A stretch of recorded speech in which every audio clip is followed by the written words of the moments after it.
see the way they hate. And I know better than to listen to people who are calling us names. I can feel the sunlight shining in.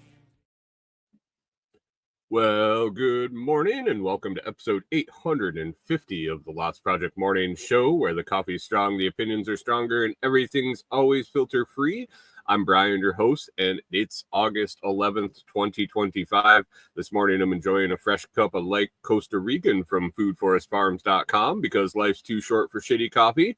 At Food Forest Farms, your beans are roasted by real human hands using a clean stream air roaster. More than just a customer, your family. Get 10% off with code LOTS10. That's LOTS10, and the shipping is always free. While you're there, check out C4 Club for even more awesome perks. Today, we've got another filled up show, an update on our new kitten, Miss Dolly. The cabin material transfer is arranged, but with a little bit of a wait, so we'll talk about the projects I'll work on in the meantime. My thoughts on Happy Gilmore 2 and plans for clearing space for another solar field. Well, plans and the beginning. I got it started, so we'll talk about that. Grab your coffee, smash the like button, and let's get started. Good morning. Good morning. How we doing today, everyone? Hope you're doing good. Another Monday here. Another week's gone by. Second week of August here.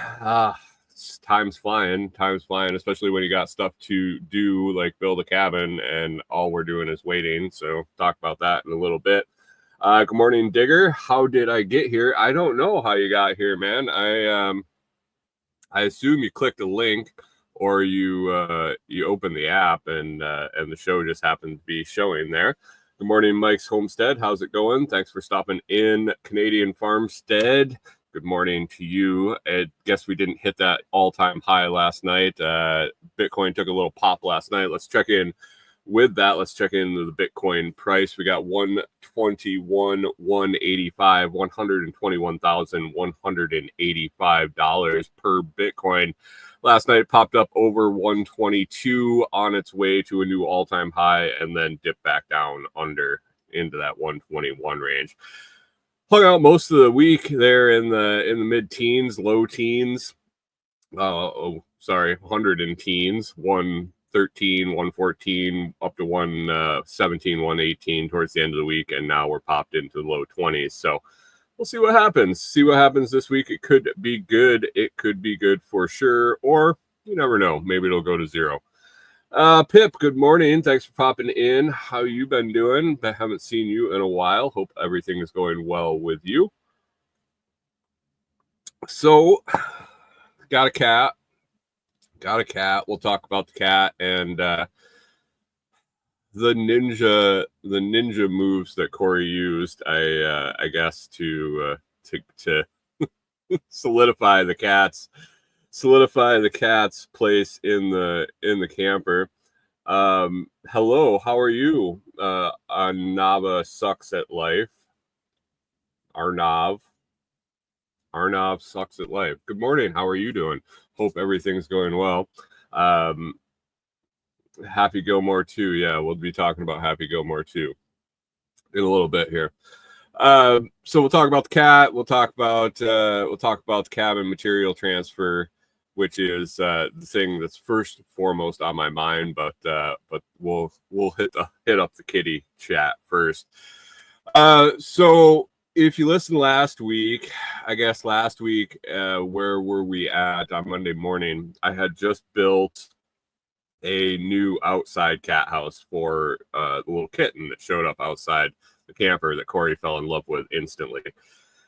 She asked me to build it a shelter outside since it was just it was out in the elements, and it was probably we found out at the vet he thought 8 to 9 weeks. Corey was guessing 8 weeks, so definitely right in that kitten.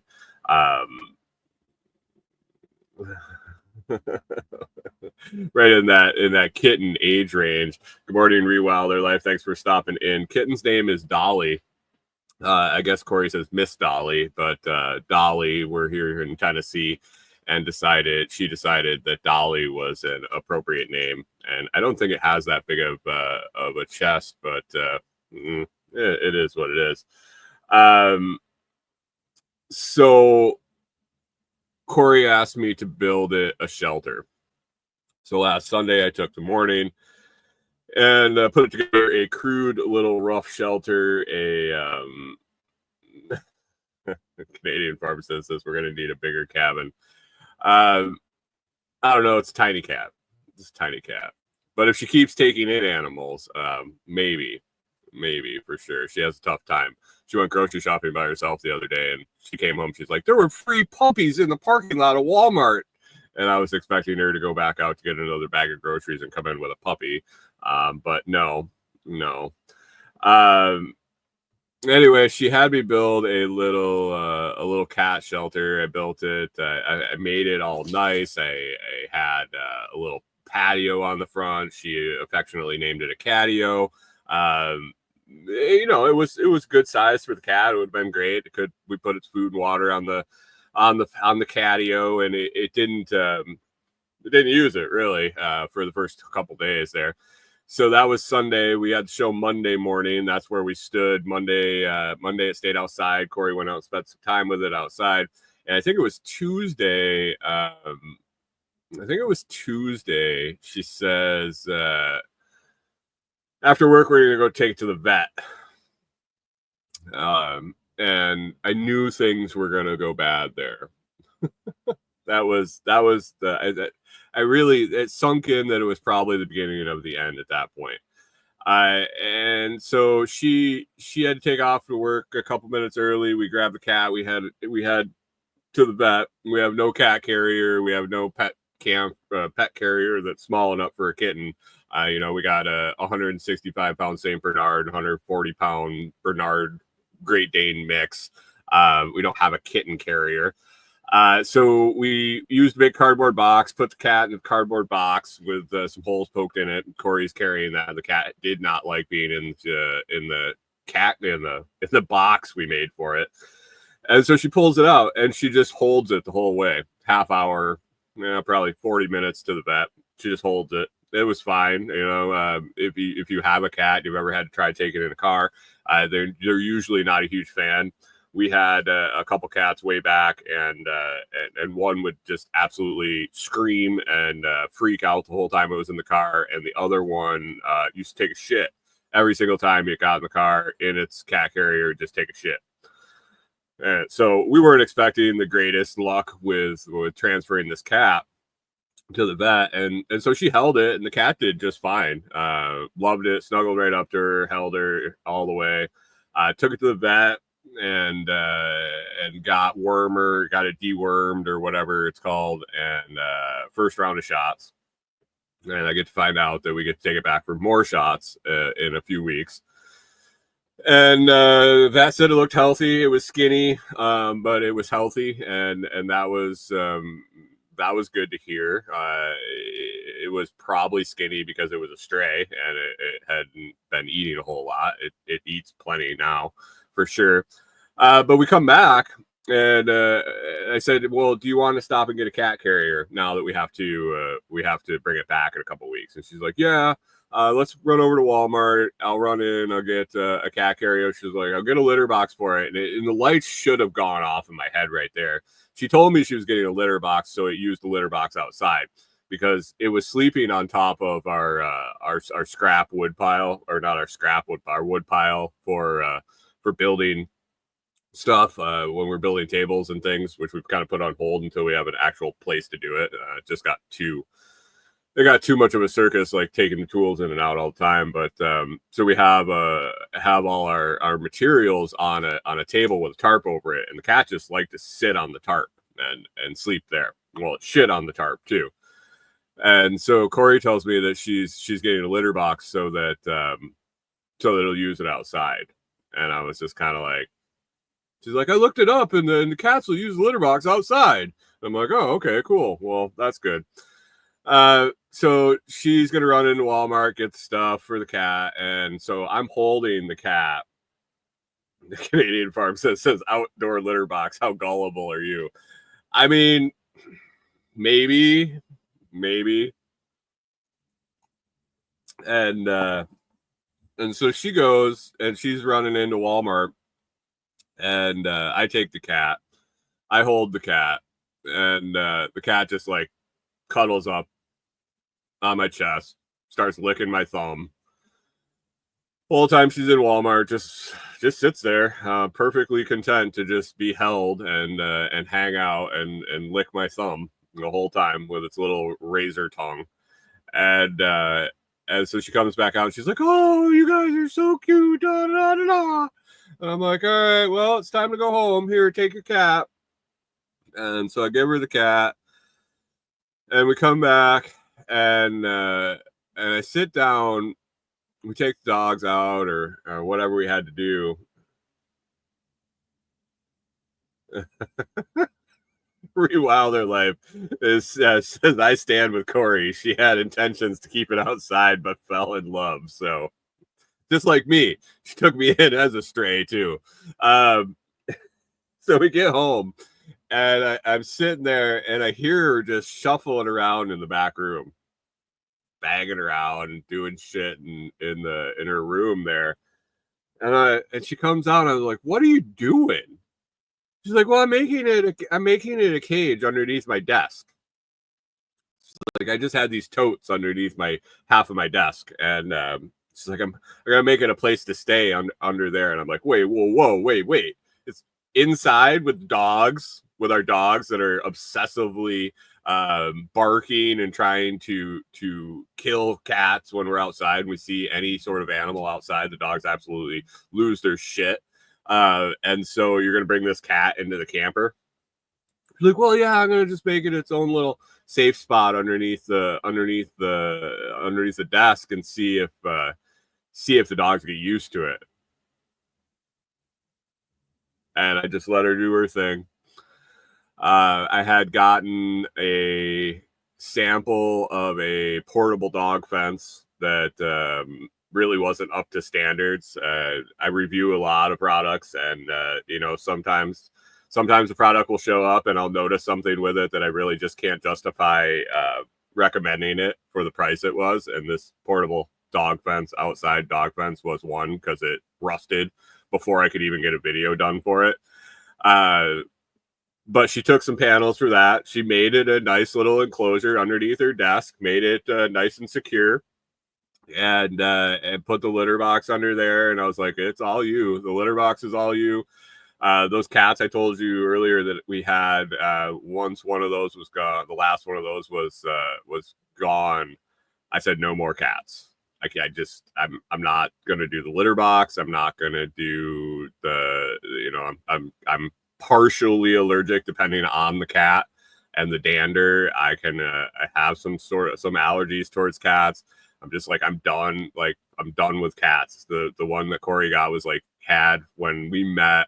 She had two when we met, and one died kind of relatively soon, late after that. And the other one was like 18, I think, 19 years old. And I'm like, this kitten's 8 weeks old. I'm like, that's like signing up for a kid. 18 more years. And I was just like, I don't know. But anyway, she made it a little home under her desk there, and being an 8-month or 8-week-old kitten, it was tiny, so it fit under there just fine. Put the litter box, food, water, and a blanket. Put its cat carrier under there, so it had a place to go, and brought the cat inside. And the dogs, well, Clyde, the Great Dane, he immediately knew what the hell was going on, and obsessively just stared at the little kennel underneath her desk. Barked a little bit. She got him to calm down, and just obsessively staring, pacing back and forth, all anxious. And it was what it was.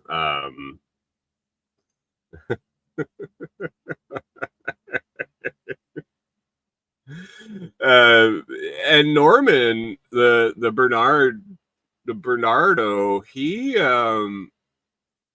was indifferent when she brought the kitten in.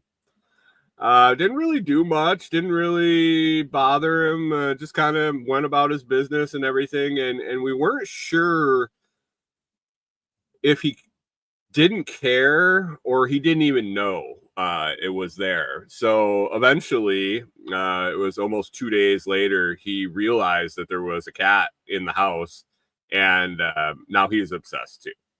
They're warming up to it. They're getting better. I don't know how long term it'll go, but eventually, I suppose they'll have to get along, unless she's going to keep it in its little cat condo there. She did expand the cat condo. It was getting litter in its food and water, so she didn't want it to get sick. So she ended up constructing a 2-story cat condo for this. So it actually has a spot underneath the desk, and then she had me cut her a 2x4 for a ramp, and there's enough room between the desk and the wall that the cat can go up, and has a spot on the top of the desk too. So on the top of the desk, it has like a little cat tower and a scratch post and a blanket and its food and water, and then down below it has its litter box and its kennel to go hide if it wants. But the dogs, super obsessed, huge dogs for this tiny little kitten. The kitten couldn't care less. The kitten ignores them, stares at them, turns its back to them, it just doesn't react at all, basically. And the dogs just kind of stare at it. Every once in a while, they'll start barking, and eventually they just go lay down and leave her alone. We did have a little bit of interaction at one point. Her ear got through the cage of the enclosure, and Clyde did. I don't know if it nibbled at her, it bit her, or whatever. The cat screamed. The dog got its ass kicked, and it was what it was. Norman got bopped on the nose at some point. Not sure if the cat's claws were out or not, but she bopped him on the nose, so she's not too intimidated by them. And I think once she gets a little bigger, seeing she does have her claws, if the dogs want to fuck with her, they'll fuck around and find out. I think she'll definitely take care of herself, and it won't feel real good if she swats one of them with the razor claws she has. So we'll see. I didn't think we were going to get an indoor cat ever again. I thought I had expressed that sentiment pretty thoroughly. But what makes my wife happy is what makes me happy, and she fell in love with a kitten, and so she got a kitten, I guess. And so Miss Dolly, we got Miss Dolly, and she'll be around for quite a while. I thought she was going to be an outside cat at the cabin to be on rodent patrol, but obviously she'll be doing rodent patrol inside. So Canadian Farmstead says when the alpacas move in, you won't have to worry so much about the kitten. Right?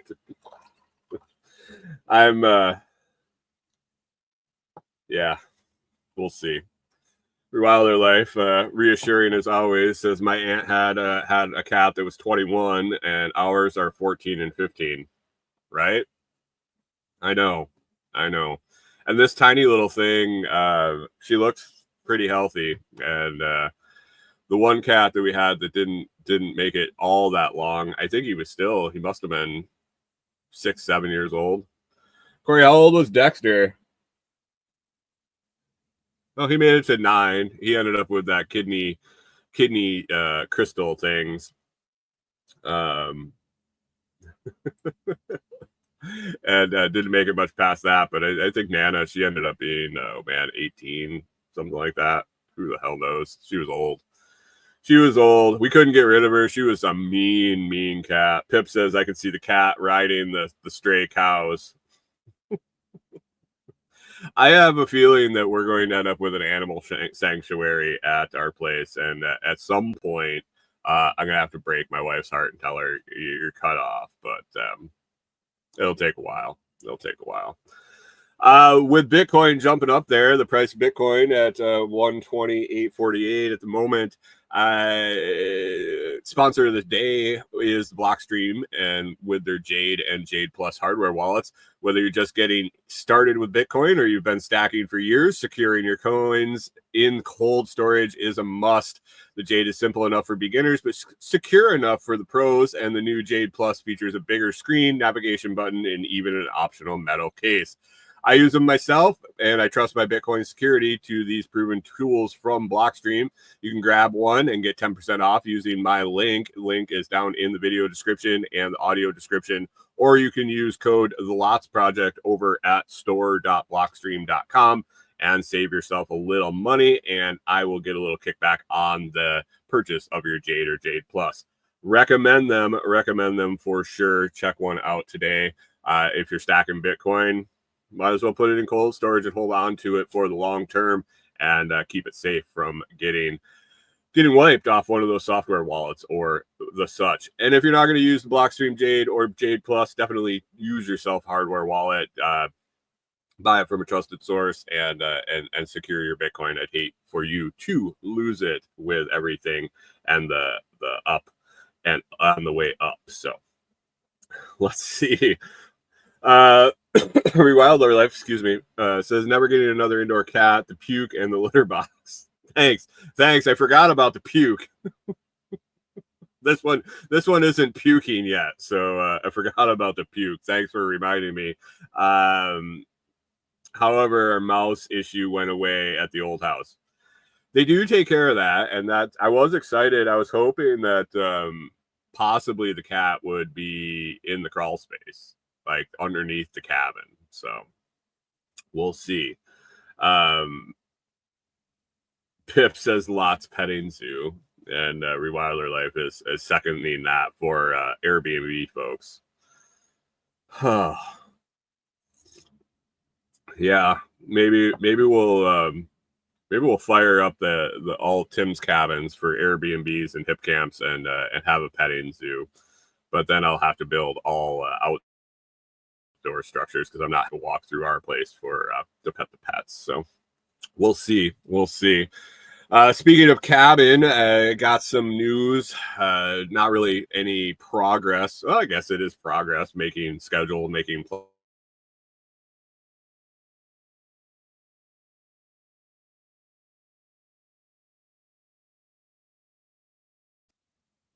Sorry, guys, I blipped out there for a second. Got a quote for material. Got a real good place to get it. Actually, get the material from the place that we bought the pole barn structure from. Unfortunately, they don't have the equipment because they use a subcontracted installer. They don't have equipment to deliver building materials. They don't sell a whole lot of them. They usually sell the building. The installer delivers the material and it installs it. Probably why the price is right for the building material.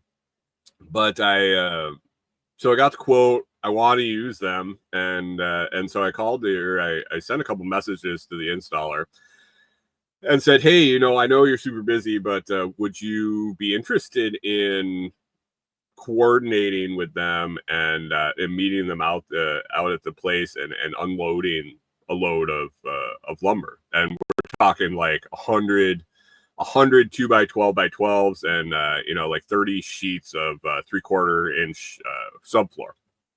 So it's not like a couple 2x4s. It's a significant load. It's a decent amount of weight. I'm not going to put it on some aluminum trailer or a trailer rental from Tractor Supply. I'd have to get a heavy duty trailer. And so they delivered all the pole barn stuff, and I was like, well, they got the trailer, they got the equipment, they could unload it. I said, to pay you whatever. Give me a price. Let me know a price, and we'll see if it works. And didn't hear back, which is not uncommon here. The more and more I try to interact with people around here, the more and more I realize no one gets back to you at all, ever. And so I was looking through the messages for when we were scheduling the install, and it was a week ish, 5 days, 6 days between messages. So I waited and I sent him another message and never heard back, and waited and never heard back. And I was like, well, obviously he's not fucking interested in doing it. Thanks for just saying that. Thanks for just sending a message. Yeah, no, I'm good. I'll pass. It'd be nice to be able to move on with life. Leave messages and send texts and whatnot, and just ghost and not hear back is kind of infuriating. So anyway, decided at one point that it's I got to figure it out another way. I reached out to the guy that let me borrow the trailer for picking up the solar panels. I said, dude, you still got that trailer? Can I borrow it? I need to go get a load of material. It is quite a heavy load, and he's got big truck. He does dirt work and stuff, so he moves equipment around. So he's got a decent sized truck, and I said, can I drag the material on the trailer back to the property, to the beginning of the easement road to your property, which is right there on the road, and then when you come out next, can you drag it back there with your truck? I said my four-wheel drive is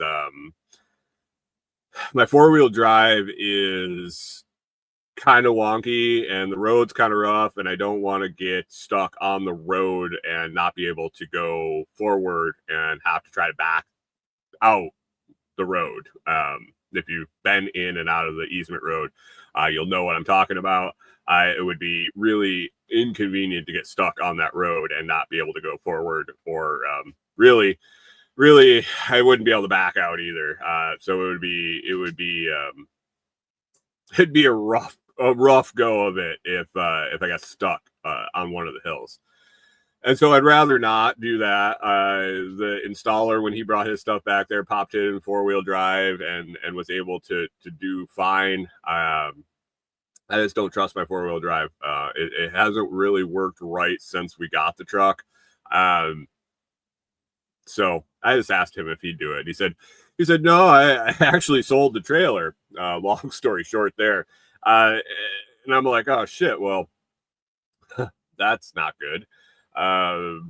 Let's think of another plan. He says, I said, well, would you be interested in actually picking up the material with your trailer, bringing your skid steer with forks, and we'll drag it back there and you can unload it and just give me a price.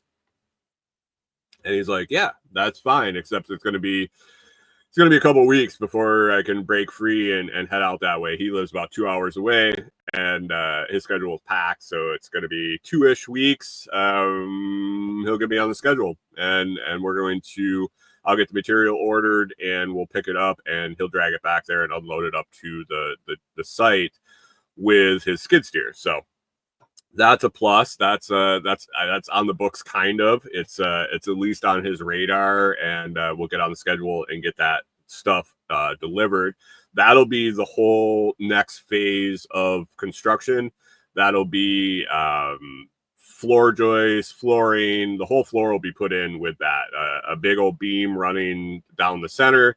But in the meantime, I do have stuff to do up at the property for the cabin build. Some of the things that we have to get done prior to getting that material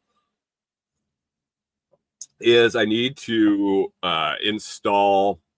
I'm going to be putting 5 piers underneath the center beam for the joists. So we're going to be running the joists the short way on the cabin, the 24-foot wide, and we're going to run a beam down the center at 12 feet in between two of the 6x6s. To make that span and make it work, I'm going to put some support piers underneath. I was contemplating going back and forth of concreting them in, but I settled on digging down, tamping down, and then compacting gravel and using the pre-poured deck piers and 4x4s, just as since it's just support. It's just vertical load weight, and it's only a single floor. And the weight is right. So just going to use the precast piers, but I got to prep those. I got to get those marked out. I got to dig down. Going to probably dig down 12 to 16 inches, compact the dirt, then and then fill that in with I think minus half gravel, and compact that right up, level off the precast pier supports, and prep to make a beam, and run a string line and cut off 4x4s and at the appropriate height to support that beam. So that's some prep work I get to do in the 2 weeks prior to him being able to get out here in time to drag the material over. So got that. Also planning out the solar field for our spot and where that's going, trying to decide if I really want to mess around with getting panels up on the roof or not. Since I won't be able to get all our panels on the roof, I'm deciding if I just want to do them all on the ground, or if I want to do a portion on the roof, a portion on the ground, if I want to do them all together on the ground, if I want to do a couple separate pockets of them. It's a lot of planning. And all of it requires clearing. So it's it might as well sit and contemplate it for a bit, and take our time and do it the way we want to in the long run. So that is that. So material it's coming. We're still hoping to possibly get in by winter. At least have the shell up and some insulation, and we really don't need it to be. We need it to be finished enough to move in. It definitely doesn't have to be. It doesn't have to be finished. At this point, we're ready to go whenever we can make it work. Basically, if we have the basics to survive, shelter, water, heat, and we're able to work. If so, with internet and a quiet place to work. So Corey needs a place to have meetings and do her daily work, and I need a place to. I don't really need. I can do my stuff outside or wherever I am. So our basic necessities to get out of the camper and get there and be there full time and be able to work whenever we want on the cabin is definitely shorter than it could be if we needed everything to be done and locked in and polished and finished to get out there. So that's exciting, and so we're just making a list of what we're shooting for to have done to move. So bless you, Corey. So that's that. That's a little update on the cabin. So yesterday, Corey and I, actually a couple days ago, we decided to give Netflix a try for another couple months. There were some shows that we wanted to watch on there. We were getting really kind of stale on Amazon Prime, which we've been using for several years now, I guess. We had Netflix quite a while ago, and decided that we dropped that, and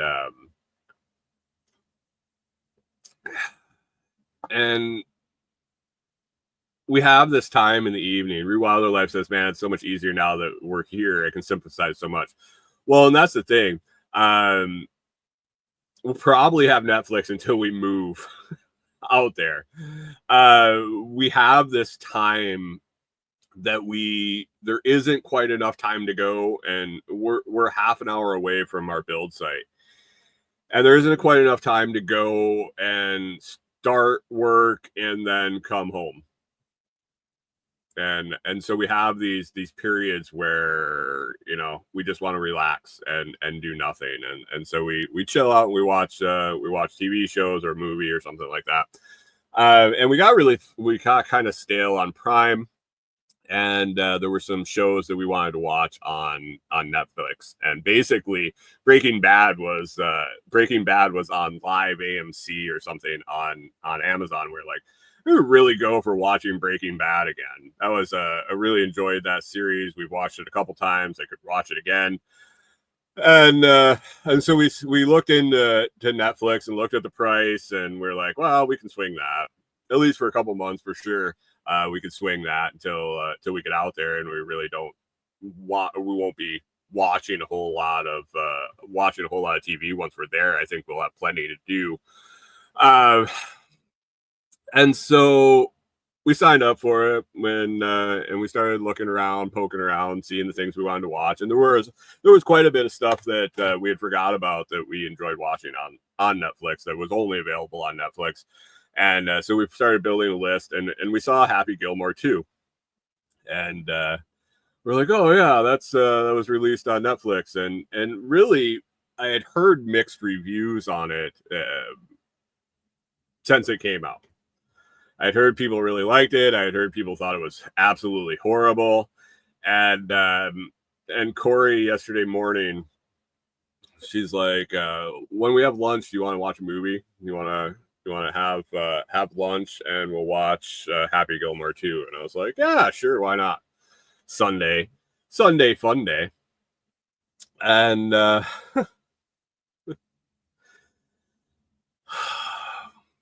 so we turned it on. I don't know if you've seen it or not. You've probably seen Happy Gilmore 1, the original, back in, I think, 1995, maybe 94, somewhere around there. It was great. I loved the first one. I loved the Happy Madison stuff. Billy Madison, Happy Gilmore, all the Adam Sandler movies of that era. I mean, I thought they were great, and so I was excited to see this one. I was like, you don't lose funny, I don't think. Same guy's writing it, and so I'd seen a bunch written about it. I'd seen the fact that there were a ton of cameos. I had seen very, very mixed reviews.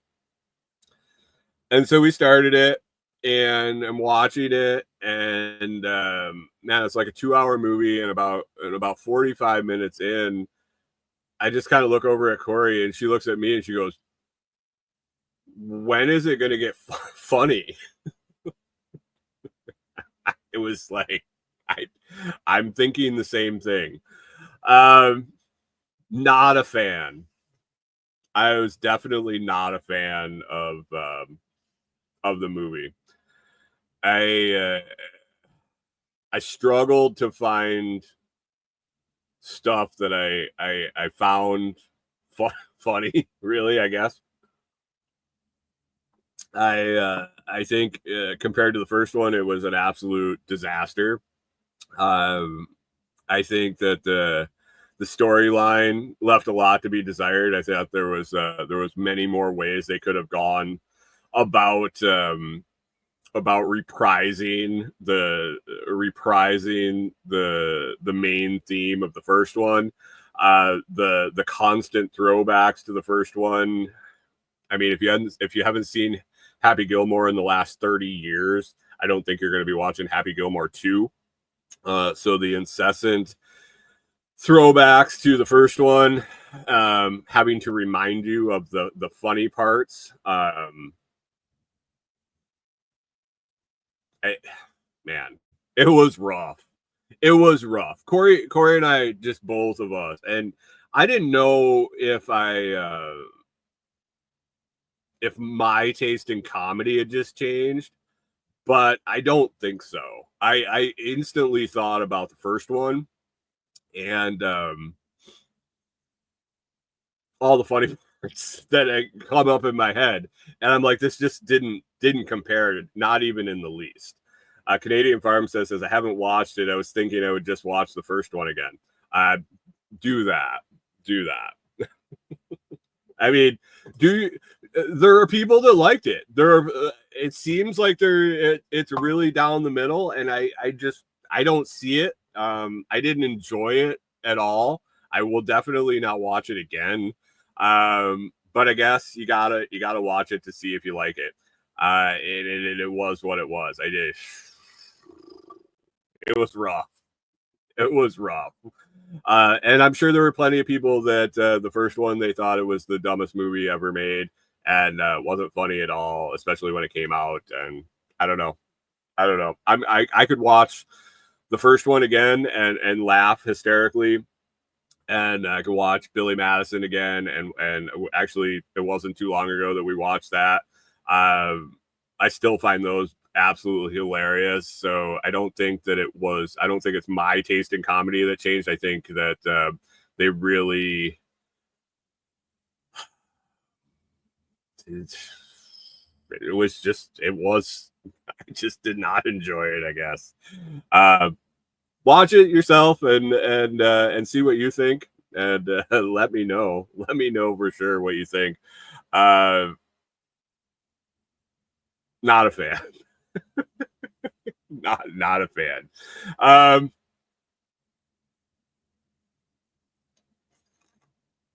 To each their own, I guess. To each their own.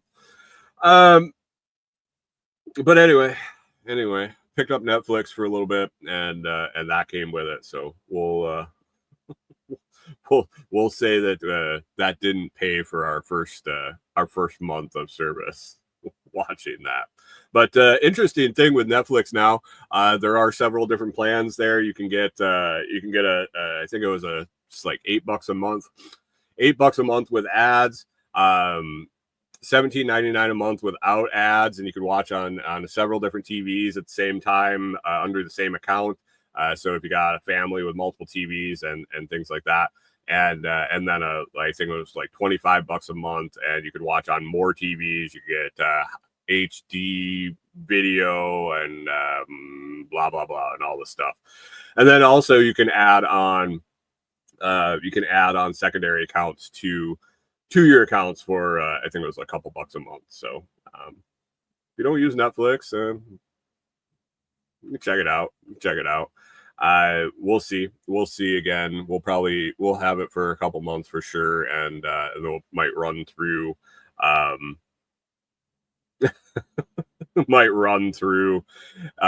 all the stuff we want to watch and then cancel. So that's the nice part about it. You can turn it on, turn it off whenever you want. Pip says ditch Netflix and buy more cat toys. Corey says to me, so through Amazon and making all the Amazon videos, I'm in a program, I guess it would be called, where companies add on special promotions for certain items for a determined amount of time. And there's a messaging app, and so creators and brands can communicate back and forth and send out product samples or set up different promotions or whatever. And so I've been recently talking to a lot of companies about tools for building the cabin. Before that, I was talking to them about camping stuff and dog stuff and Bitcoin stuff and this and that. And Corey's like, well, now that we have a cat, you could ask for cat stuff. You can find companies with cat stuff. So add that to the list of items that I might be getting into to make videos about. I did get a bunch of tools in this past week, and a couple tool bags that I've been checking out. Lots of laser stuff. Couple of different laser angle finders. Basically, it's like a little digital protractor. You set it on something, and it gives you the angle. You can also zero it out and get the difference between two angles. I think it'll come in handy with setting solar panels and making sure that things are square. Basically, it's a level, and then it also lets you set angles. So, got a couple of those to test out. Basically, both Chinese cheapy electronics. They seem to be working all right. I like to give them a go before I make videos. So videos coming this week. I also got a couple tool bags. One I think is really nice, and it probably really nice for like an emergency kit for a car or truck, or a blackout kit or something like that, or a tool bag. Definitely they're marketing towards technicians or specialty trades where you have a standard set of specialty tools that you'd be able to grab and take to a job. I as a gas service tech, I could have definitely seen using one of these for some of the tool sets that I had. You keep all your electrical tools together in a grab and go, or as a carpenter or plumber or whatever. If you have certain little sets of tools that you keep together for specific jobs. So this little carrying bag, it's in the other room, so I can't really show you. And then just a carry tote. Just checking them out, and a laser tape measure. Got that. What else do I have on the list to make videos this week? I got a economy, affordable set of lavalier mics. It's a two pack Bluetooth connection set that will that you could use to make videos if you're a creator or doing interviews or stuff like that, and you need a affordable set of mics. I'll be making a video on that. And some pet hair clippers. Not a fan so far of them. They touted them as super quiet to not bother your pet as much. I don't find them any quieter than any other pet hair clippers, and our dog. That was the reason I got them. Was Norman is not a fan of the buzzers, and he definitely knows these ones are coming. So getting the video of the dog getting trimmed has been a challenge, and I don't know. The price is right on them if you need some pet trimmers, but not a big fan of the hype that they were making about how quiet they were, and how whisper quiet. So they're not that quiet. I like to be honest with all the reviews I do. So we'll see. Got that coming up this week. Last thing I got on the list today to talk about is the solar field I'm clearing for Tim's cabins out at Delinquent's Gully. So we both went in on the load of solar panels. So I was talking about the decisions I'm having to make for our solar panels. So he's got the same amount. We both have I think 28. I think we both have 28 panels to put up. And since the property was raw land, it had been selectively logged probably 15-20 years ago. It's pretty overgrown, and still, since it was selectively logged, there are still quite a few tall trees. If you've been on the property, there isn't a whole lot of clearing. There's not a whole lot of open space where the sun is going to shine, especially to install 28 solar panels. We're having to clear quite a bit to even put a structure in, things like that. So finding a spot for a large amount of solar panels is kind of rough. But right in front of one of the cabins that's out there already is a big old swath, and I've kind of observed it over the last year or so, and it's always in the sun. Every time I look at it, it's in the sun. In the summer, the sun path is high enough that it kind of comes straight down on this area. The trees don't shade it off very much, and then as the path of the sun drops on the horizon and it goes behind the trees, the leaves are dropping. So I think it's about the only spot without doing a ton of clearing of trees and dropping more trees that we could probably get. I did the rough measurements. We can definitely get all the panels in that spot. It'll be how much work we have to do to mount them all and how to arrange them. But without clearing, I think it gets plenty of sun all year round to make it worth putting all the panels here, having a central location for the panels, and then distributing the power however we want to different cabins. And it is kind of in a central location for the plan for the end goal of all the cabins that we want to install on his side of the property. Uh, so I decided to start clearing. What I'm clearing with and what I'm dealing with is an interesting mix of plants. I It is definitely overgrown. You can see the pioneering species that came in. Like everywhere on this property, it's filled with blackberries. But these blackberries are something else. I mean, they're I'm 6'5". I can barely actually. I can't touch some of them. They've grown up so tall, and a lot of it has to do with tulip poplar saplings. So the pioneer species, the blackberries, came in, and then the tulip poplars, which grow super fast, seeded underneath them, and they grew up.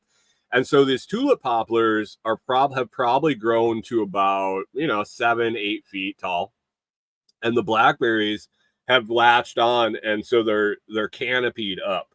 And literally, once I got through the edge is always the thickest with the blackberries, the pioneering species pushing out and protecting the stuff growing behind it. Once I got through about 4 or 5 feet of just complete thick, solid blackberries, you could almost dig a tunnel in there. If it wasn't for all the dead blackberry vines that are in there, which are getting cut out and pulled out, you could pretty much go in like a cave. So it's an interesting thing to clear. Basically, the bottoms of some of these raspberries are pushing an inch in diameter. So large vines.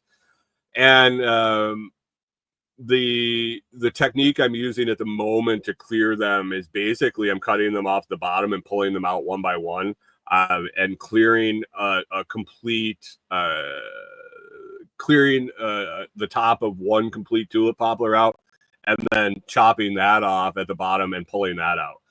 Slow going and very painful work. The thorns are no fun to deal with, but I talked in the Telegram group the other day about different techniques of getting rid of them.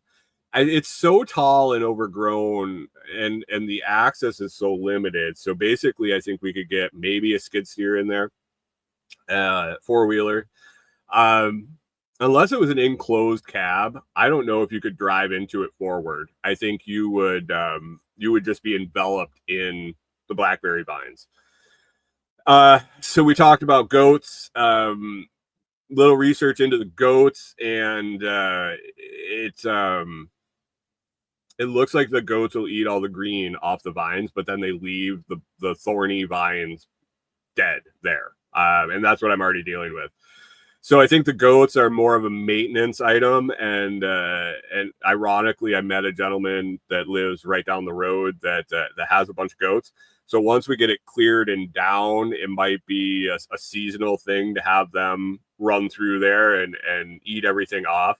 Rewilder Life said that if you grade it out and you get it down to the dirt and then plant rye, that helps choke out the blackberries, and there's something in the rye that suppresses them a little bit, and it also chokes them out and grows quicker. So that's an option, or just keep maintaining it. That's something that's going to get maintained with the trails. If the solar panels are there, it'll just get maintained just like the grass. But man, talked about a forestry mulcher. Somebody in the group, Blueberry in the group, said that he used forestry mulcher, or had a forestry mulcher used, and they came back thicker than before, and he ended up having to have somebody come and pull them out and really remove them from the roots. He said it wasn't maintained like his yard, not mowed as often as yard, but once that forestry mulcher went through, it really just stimulated the growth. And I've seen that on the property where I've cleared the blackberries and just cut them down with a machete, which is basically the way I've found that works the best. Chop them up with a machete and throw them off to the side and let them compost down. But they come back thicker. It is what it is. So once you clear, you really got to keep up with it. And if you keep up with it and keep them down to the ground for, it seemed like a season, and you let some other stuff grow in around them, it seems to choke them out. And I think the ryegrass helps with that, like Rewilder Life said.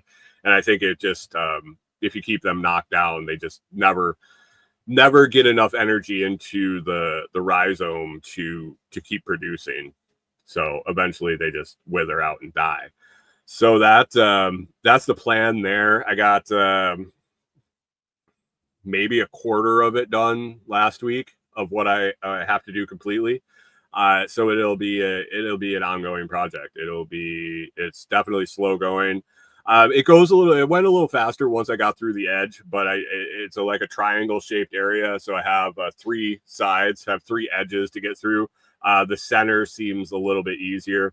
Once we get it all knocked down, I can get a look at the topography and the land and how it sits.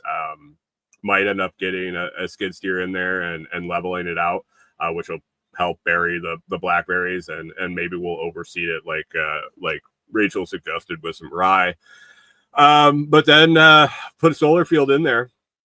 It's kind of oriented right, and we'll put up some posts and put all those panels in right there and keep it maintained and have some power for Tim's, some constant power for Tim's cabins. And yeah, so that's the plans with that solar field, and we'll end up doing the same with ours up at our cabin. We have a little different we'll have a little different setup. I don't know if we have room right now to get them all in a completely sunny area. So we might end up dropping trees, or like I mentioned earlier in the show, might end up doing a couple different spots of smaller groups of panels.